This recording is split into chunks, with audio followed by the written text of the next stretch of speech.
Get up. So beautiful. Yeah. Good morning. Good morning. Welcome to Heritage Church. I'm Michael. I'm one of the pastors here. We're glad you're here for the last message in our PG series. It's been a great series so far. If you missed any of them, you can get online and check them out. They're on our website, along with the parenting seminar. If you're a guest here today, or everybody, if you don't mind, pull out the announcement sheet that you were handed at the door. You don't mind? Show it to me. Wave it around. Like you just don't care? Okay. Now, if you don't mind, that back part of it, the Connect card rips off, so fill that out. Put just your name of family members here with you, email, just information you're comfortable sharing with us. We won't misuse it in any way. We'll just send you a little information about the church. If you ever want off that list, just hit unsubscribe. We'll take you off the list. You'll be good to go. If you're a guest here today, this is your first time here, and you haven't received one of these guest gifts, please see us after the service. We'll be on the way out the door, off to the right in the lobby, and we have one from us to you, one per family. If we're not there, please feel free to go ahead and grab one. There's a gift in there from us to you. We're thankful that you're here today. You could have been doing a lot of things on this Sunday, but you chose to come here, and so we'd like to show you our appreciation for that and give you a gift and some information about the church. Our prayer list is maintained online. It goes out each and every Thursday in our online newsletter, and we're faithful to pray over those needs as well as the ones on our prayer wall that are submitted each and every Sunday. This is our final message in our PG series, and it's been a great series. There's been a lot of conversation. I really want to send a special thank you to those of you who maybe are no longer raising children or you're not a parent, but you understand the importance of the role of parents. Parents need our support, and so you, by being here and by learning how maybe you can say the right thing to a parent at just the right time, how you can give encouragement, how you can breathe words of hope, how you can have a moment of humor with them is such a gift, and so we thank you for that. Last Sunday we gathered with a group of 30 people or so, and we did a parenting seminar on which is just some extra things. Every message series we try to do a seminar alongside of that, just for some extra learning for anyone who's interested. We did record that, and so if anyone would like to hear what was said at that parenting seminar, feel free to get online and listen to that. Or maybe you know a parent who's struggling, and you could get online and say, why don't you listen to this? Get some great strategy. It was about discipline and some great strategies for how to raise our kids in godly homes and have discipline in our homes to honor who you want to be as a parent and to honor our God. You know, you might ask yourself why we do this, because parenting is a priority. It's a priority to God. It's a priority to God's people. It always has been. When God freed the Hebrew slaves out of Egypt, he gave them commandments because he said, you know what? It's time to grow up, guys. Nobody's going to be telling you what to do anymore. And you have to live free. And so I'm giving you these commandments. And then when Moses finally got them to the promised land, he reiterated them and he said this. He said, these commandments that I give you today are to be on your hearts. And the very next thing he says, impress them upon your children. Stamp it into their souls. He said, talk about them when you sit at home, when you walk along the road, when you lie down, when you get up. Tie them as symbols on your hands and bind them to your foreheads. Write them on your door frames of your houses and on your gates. Make sure your kids know how to live like this, how to make decisions that are godly decisions, because that way it'll go well with them. Because passing on our faith is a priority for God and God's people. So this morning, we had some of you write some questions in our next steps last week, and we got some questions through email, and we also got some questions through Facebook Messenger that some people have some parenting questions, and so we're just going to, some of them we had to combine because we had so many, but we're just going to kind of go through these a little bit and just talk about them together and have y'all listen in as we kind of just discuss what some of these are. Sure. And so the first question was, how do we get the general public to understand that most parents are doing a good job? I just think they hear the horror stories. And a lot of that's our fault. We'll get on and we'll post like the worst thing possible, or somebody will, and we rarely post our victories. We rarely put that out for public consumption. What if we just switched and said, you know what, we're not going to focus on the negative anymore. We're going to focus on the positive, on the good things that happen. Because there's so many parents that are doing everything they know possible. I think a great thing that we can do to help people understand that parents, or when you see a parent doing something well, praise them. Oh my gosh. Oh, do you know what that does for a parent? They're taking their 2-year-old to the store and they happen to be having a good day that day, just to praise and say, "Oh, what a lovely little girl you raised." That's an encouragement to people, to parents. Okay, so how do you discipline a 2-year-old properly? Okay, well, here we go. How do you we had a 2-year-old at our house question. all day yesterday, didn't we? We had a 2-year-old at our house all day yesterday. How do you discipline a 2-year-old properly? Well, 2-year-olds. I just recently read a book about 2-year-olds, seeing as we have a 2-year-old granddaughter, and they're all about learning who they are in the world. They're all about limits. So you got to set those limits, and you got to be tough, and you got to let them know who the parent is. And so for a 2-year-old, discipline is practice. Yeah. And I mean, you don't get good at shooting free throws just by doing it twice, do you? You do it over and over and over again. And really, that's what it is. Parents, if you're in the 2 stage, you're just there. You won't be there forever, but it's about limits, setting them, and keeping them. 2 words: gentle and firm. That's it. Have a backbone of steel. They can smell fear. Yes. They can. Let They them smell can. it. That's exactly right. And then how do you get your kids to sleep through the night? Oh my goodness. We're doing this one too. That's a popular question. Again, when a kid is starting to fight you, they're not sleeping at night, they have developed the power of manipulation. Can I get an amen? I mean, they have learned. They know. They'll cry for 40 minutes, and if you come in and you pull them out, put them in your bed, guess what? Sweet. That's all I got to do. Okay? So again, it's kind of like back to the 2-year-old. You got to have the limits. You got to have the boundaries. You got to be willing. If they want to, you can say you can go to bed. You stay in your room. You sleep on your floor. I don't care. You're not coming out. You are safe. You are fine. You are taken care of. It's about setting the limits. And eventually, praise God, bodily functions will kick in and they'll get tired and they will go to sleep. But it's about setting limits. Do you have anything you want to add to that? Definitely. Just set the environment before bedtime too. Get off the screens a half hour before bedtime. This is just common practice for people that are trying to help their kids get to sleep. Get off the screens, talk, read stories, get a little ritual going. Yes. Yeah, definitely. So, how do you cope? Don't look at me without being a difficult person. How do you? I think the next question goes along with this. Yeah, next one goes with it. Do you want to answer that? Go ahead. Okay, I would say that I have seen a lot of change in the co-parenting thing. And if you don't know what co-parenting it is, it's when, for whatever reason, your relationship didn't work out, but you still share a child together. And how do you co-parent? It used to be when people got divorced, they just didn't talk to each other. It made it really, really difficult on kids. But there's been this movement that they would co-parent. I have seen some families really rock that.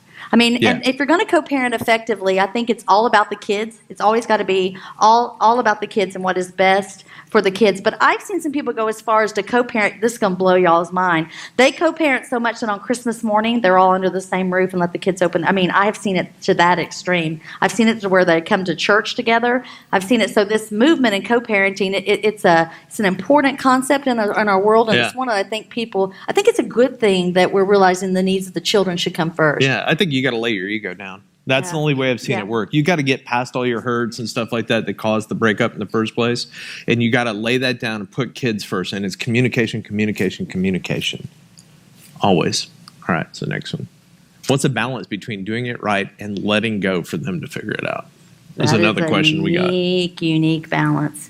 I taught school for 10 years, and we were youth pastors for years. And whatever the kids, we always tell the kids what's said at youth group stays at youth group, and that's a true statement. But there's a slight caveat on that. If you know a child's going to do something life-threatening or morally threatening, then you sort of have an obligation to speak up and try to help that child, don't you? And I think that's where the balance is. We live in a failure-phobic world. We're afraid to let our children pay the consequences for things. So sometimes we got to let go. We got to let them fail, but we don't want to do it where it's life-threatening or morally threatening. But we want to allow them the space to figure things out. Yeah, I mean, we're here to create resilient adults. Mm-hmm. Not raise kids. We're raising resilient adults. And if they have no consequences, that equals weakness, period. Mm-hmm. And they're going to be in your home for a long time, so get used to them. Boomerang. Mm-hmm. Get used to them. All right, some more. We got some more. What do you do when your child is friends with a child that isn't being parented?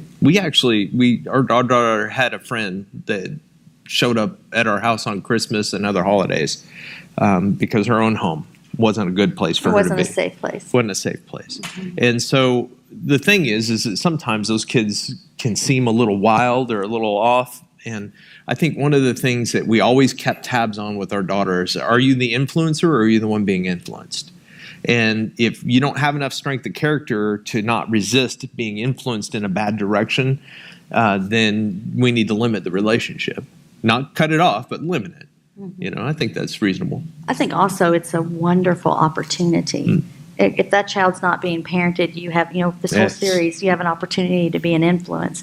In many ways, parenting is influence. And if a child doesn't have a positive influence in their life, you have the opportunity to be that. So it's a great opportunity to do that. In fact, this young lady to this day calls us mom and dad too.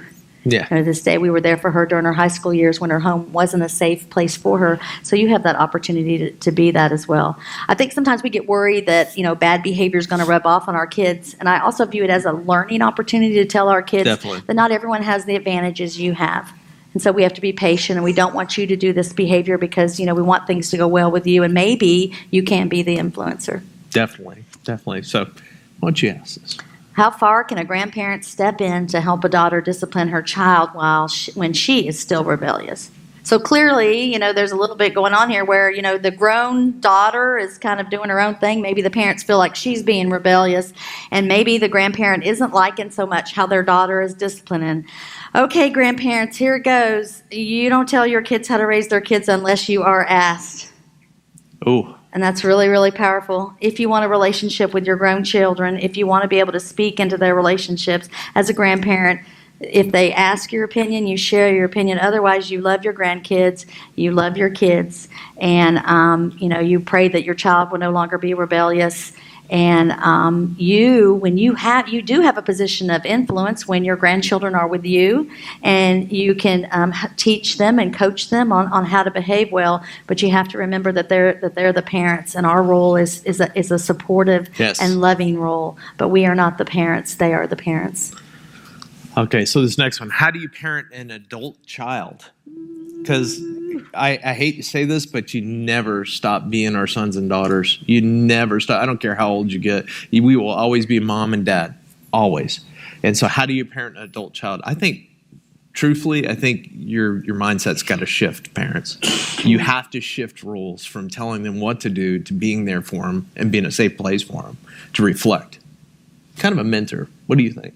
I think a lot of times parents make the mistake of trying to be their kids' friends. Does that make sense? Like when you're growing up, you want to be your kid's buddy, and your 13-year-old doesn't need a buddy. Your 13-year-old needs a parent. But when they begin to become adults, that gives you an opportunity to develop your relationship with your adult children at a different level. That you really can be that friend for them, that's supportive for them. And so I think that is important. And again, I think it's important that you are always there with wisdom. But I think with an adult child, you have to be very, very careful, and we all know this because we've had our parents do it. You have to be very, very careful for them not to hear judgment. When they hear judgment, a lot of times as an adult child, they will shut down. And so you have to, it's a delicate dance to parent an adult child, but isn't it a gift to be able to watch them soar as well? And so you do it, you be their biggest cheerleader, you be their biggest advocate. You want things to go well with them, but you also have to remember that they are adult. And if you're honest and look back, you'll admit you made a mistake or two along the way too. Yeah. Some of them left marks. This goes right along with it. It says, how do I parent so that my kids want to be in my life after they're grown? We are blessed, and I don't know what we did right. There's a few things we might have done right. There's a lot we did wrong, but she still wants to be in our life. And so I think the last thing that Pastor Suzanne said is we're not here to offer you judgment. We're here to walk with you. And we will always be here. Always. What do you think? I think it's about respect. I think that when they make their decisions and the things they want to do, if we just respect their right to make the decision that our kids will want to be with us. I think that we can't be heavy all the time. Like we have to learn to have a little fun with our kids and, laugh. I think we need to make opportunities. I see a lot. I know a lot of parents who don't have relationships with their adults' children, and I will say, well, do you ever have them over for dinner? Well, we don't really do family dinners. Well, as a parent, you want to make opportunities for them to be able to do it. In my brain, if as a parent, it would be a great thing. Like if we had the resources, resources, if I had the resources, I would like buy a lake house and all my kids would have to come see me, right? Who doesn't want to go to the lake, right? So you want to offer opportunities and plan things so that your family can all be together and that they see that, you're not just the mom or dad who stood over them when they were 13 and told them to clean their room. You're a human being and you're fun and you have interest and you want to be involved in their life and celebrate them and encourage them. And have fun with them, and they're gonna want to be in your life. So you're saying switch from the stick to the carrot? I think so. Dang, Yeah. the carrot. I don't know what you're talking about, but yeah, the lake home. yeah, whatever. Yeah, she got me. Okay. I got you. And then, how do you parent a child who refuses to grow up and live right? That's an interesting question. And it's a great question because it's a segue into what we're going to discuss this morning in worship. And as we get started, we have one of the most popular Bible stories of all time that we're going to share with you. And it's going to be shared with you a little bit differently. We have a video this morning, and we hope that you will enjoy this story from Luke 15 as much as we do.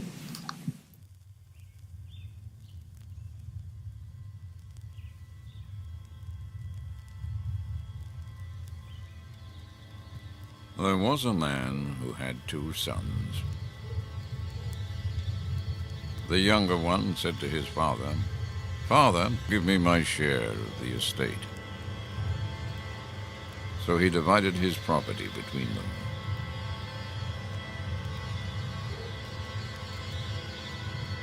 Not long after that, the younger son got together all he had, set off for a distant country.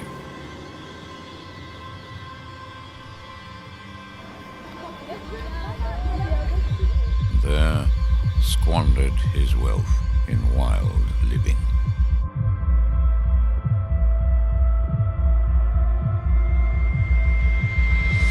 After he had spent everything, there was a severe famine in that whole country, and he began to be in need. So he went and hired himself out to a citizen of that country, who sent him to his fields to feed pigs.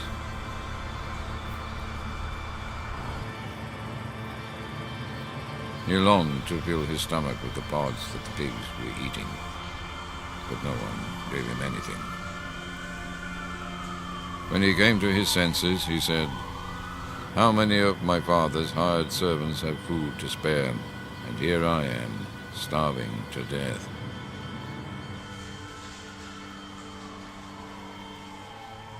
"I will set out and go back to my father and say to him, 'Father, I have sinned against heaven and against you.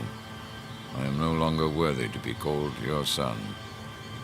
Make me like one of your hired servants.' So he got up and went to his father.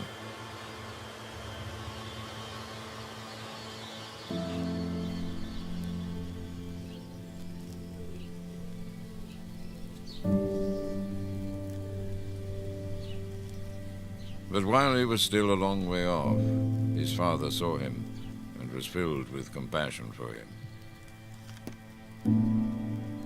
He ran to his son, threw his arms around him, and kissed him. The son said to him, "Father, I have sinned against heaven and against you.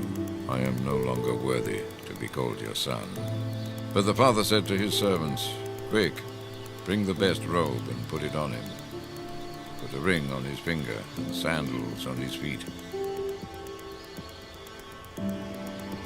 Bring the fattened calf and kill it. Let's have a feast and celebrate.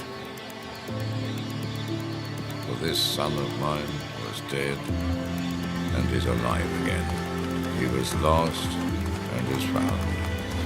So they began to celebrate. Meanwhile, the older son was in the field. When he came near the house, he heard music and dancing. So he called one of the servants and asked him what was going on. "Your brother has come," he replied. "Your father has killed the fattened calf because he has him back safe and sound." The older brother became angry and refused to go in. So his father went out and pleaded with him.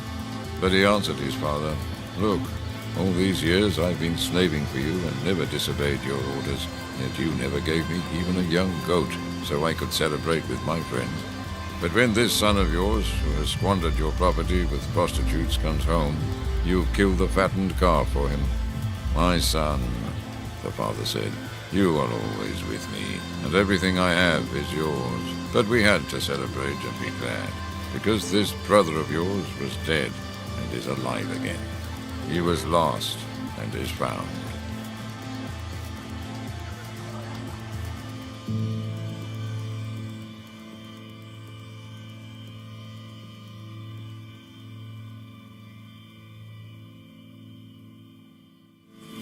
You know, so often we view the Bible as a book of old stories, but those words were actual words from Scripture, and you overlay them in the modern world, and you can see how the prodigal is still an important story in our culture. And all a prodigal is a runaway. And we've all had times where we've wanted to run away. And it's so interesting because our kids are born so perfect.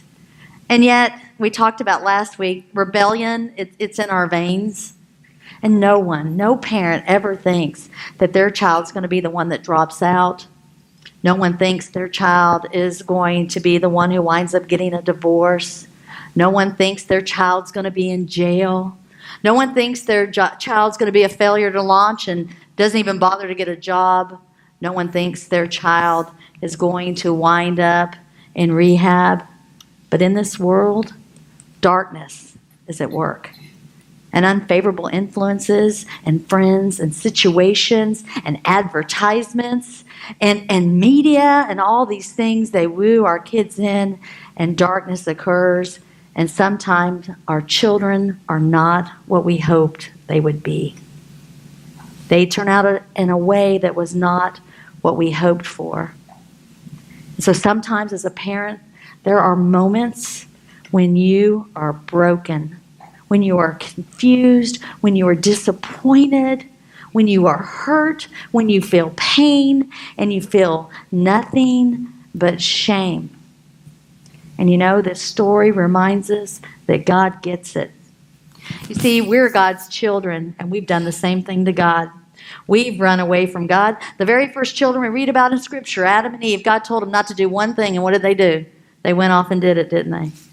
God knows what it's like to have children run away. The Bible is full of stories like that. And this morning we want to start by helping you to know what a prodigal looks like and how you can spot if a child of yours or a grandchild or a niece or a nephew or a friend's child just might be a prodigal. The funny thing is all these things are kind of like natural stages kids go through. It's just prodigals never really get out of it.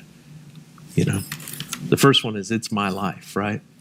You know, it's my life. You're not the boss of me. That's the thing. You know, they should have got over this when they were like 2 and maybe a little bit in the teen years, but it's my life. It's my life. It's my life. And the thing is that is that it's not completely your life. That's a great idea, but you know what? You do have free will. It is your life in that sense. You do get to choose, but you also have to deal with the consequences. And the next thing is I know better. You know, we've said it over and over again. As they get into their teen years, if you were to graph it, them going up, your IQ is doing this. Mm-hmm. Like that. You get stupider and stupider and stupider until they get to the point where they have to buy their first roll of toilet paper, and then all of a sudden you rocket right back up, right? But prodigals never get past this I know better thing. They totally disregard your life experience. They look at you and they never get past the thought that you're stupid and they know better about how to deal with their own life. And it's you just want to take them and choke them and go, grow up. And prodigals, they got that YOLO. You know, you only live once, right? I'm going to get mine. I'm going to get it now. It's like the prodigal son. I want my inheritance, and I'm going to go have a party, right? It's all about immediate gratification. And you know, it's that sense of entitlement that just never went away. You know, every kid has their moments of entitlement where they think they deserve something, but with a prodigal, it just never, ever goes away.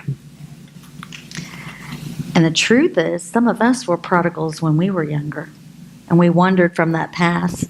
and then God wooed us back to it. But prodigals, they run away from us, and oftentimes they run away from God. And so what does it take as a parent if you have a prodigal, runaway child on your hands? First of all, it's going to take some patience. You may have done everything right. You may have been the best parent. You may have been taking them to Little League. You may have got them to college. You may have, when they encountered problems, you might have paid for counseling and therapy, and nothing seems to be working. But there's a scripture to keep in mind here where it says this: do not become weary in doing good.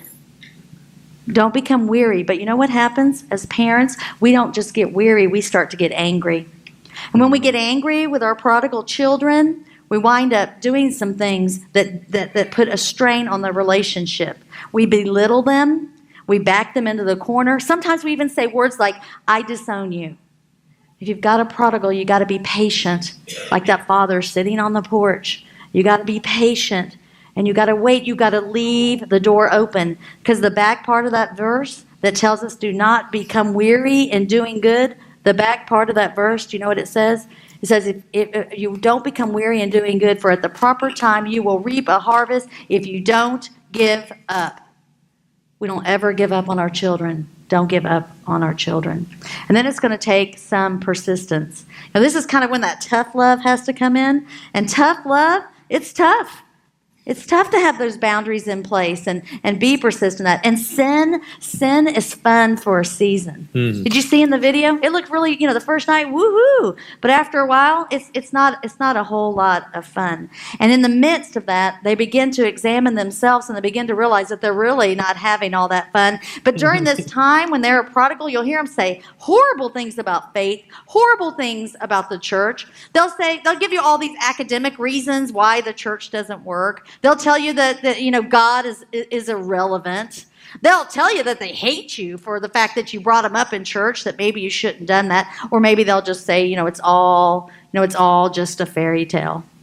And parents, you'll be like, what did we do wrong? How did we go so awry? And sometimes it's not that you went awry, it's that they chose to live a life a different way. It's all about choices.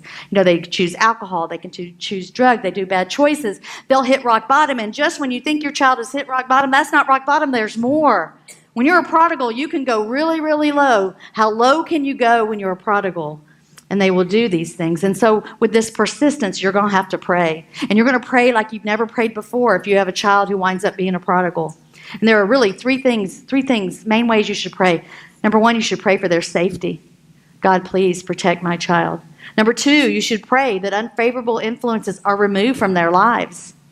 And then number three, you could pray the scariest prayer. When your child has hit rock bottom multiple times, you know what to do. And many a parent, I've heard them pray this prayer: God, do whatever it takes. Scariest prayer in the world for a parent to pray. And then finally, it's going to take some passion. And at some point, like that father, you're hoping that a child will come to their senses, but a prodigal will burn through everything. A prodigal will burn through all their money. A prodigal will burn through all their relationships with their family and friends. They'll be all by themselves. They'll be practically eating out of the trash can. And as a parent, you will be heartbroken. You will be heartbroken when you see this. And as a parent, sometimes when you have a prodigal, you want to blame somebody. You want to blame the world. You want to blame the school. You want to blame their friends. You want to blame their church. Sometimes spouses even blame each other. But here's what you need to hear, parents. If you have a prodigal on your hands, it is not your fault. It is not your fault. If you've done all you can do, it is not your fault. People, grown adult children, and in their teenage years and in their adult years, they make their own choices. It is not your fault. And consider this, just as none of us can take credit if our children turn out well, none of us can take all the blame if our children are struggling or things have gone awry for them.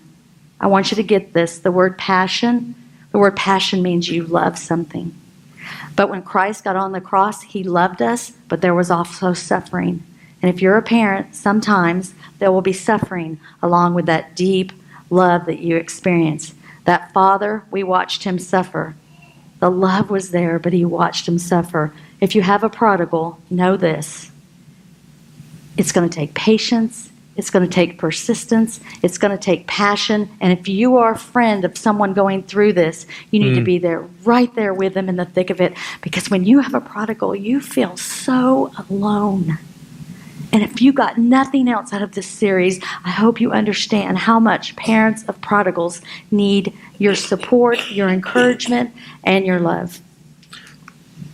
You know, the key to this whole parenting thing is just simply this: unconditional love. It's unconditional. I'm going to love you no matter what. I'm going to be here for your best interest no matter what. I'm going to be here. I'm that no matter what parent. I'm going to show you what unconditional love looks like. And here's the thing. You know, the scriptures say that you train them up in the way they should go and they would not depart from it. What you're training them in is love. You're training them what unconditional love looks like. Because when they get out into the world's pretty apathetic about them. It'll use them up and spit them out. And they're going to see a world that doesn't give a rip about them. And what they need to know is they need to know what that standard of love looks like. And they're going to need to know that it came from you. Because ultimately, that's going to point them back to their heavenly parent. But you can't give what you don't have. What you can't fathom. It's hard to pass that on. And there's one source for that love in this universe. And that's God. He says, listen to what Paul said, and this is just so critical. He said, can anything ever separate us from Christ's love? Does it mean that God no longer loves us if we have trouble or calamity or are persecuted or hungry or destitute or in danger or threatened with death? And listen to what Paul says. He says, I am convinced. He was convinced that nothing can ever separate us from God's love. So here's the question I have for you as you're parenting your prodigal. As you're trying to show them what that unconditional love looks like, have you accepted that love yourself? Are you convinced that God loves you no matter what? That no matter what's going on in your life, God loves you, because it's hard to pass on what you don't have yourself.